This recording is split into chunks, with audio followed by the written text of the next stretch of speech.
For today's video, we're going to be talking about similar matrices. In order to do this, we're going to be using some of the concepts from our previous video on invertible matrices. So if you haven't checked that out yet, you might want to do that first. Today we'll be looking at a problem from our textbook in chapter 2.4 and number 84C. And this problem states that if we're given A, B, and C are n by n matrices, we want to prove that if A is similar to B and B is similar to C, then A is also similar to C. Okay, so what is a similar matrix?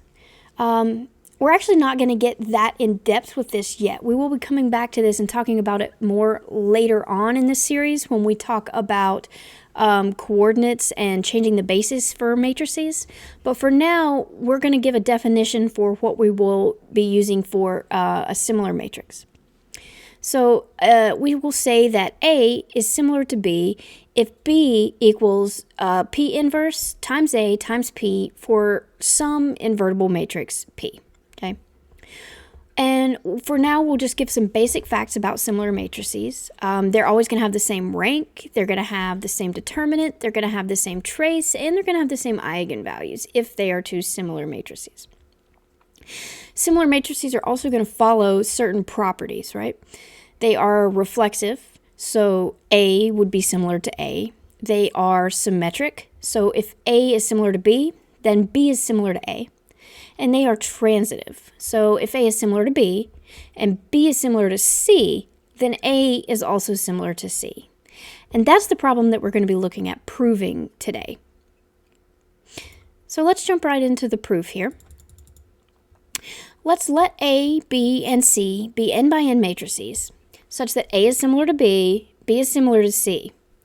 Then B is going to equal P inverse times A times P for some invertible matrix P. And C is going to be equal to T inverse times B times T for some invertible matrix T. Okay, so what we're going to do next is just simply plug in our value for B into our equation for C, and we're going to simplify that down. And what we're going to be left with is that the matrix TP, the inverse of that, times A times the matrix TP is going to equal C.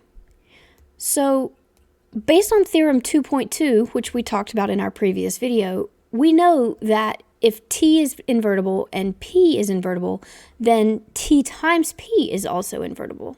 So here we have everything we need to prove that A is similar to C. You'll notice that C is equal to some invertible matrix times A times the inverse of that invertible matrix.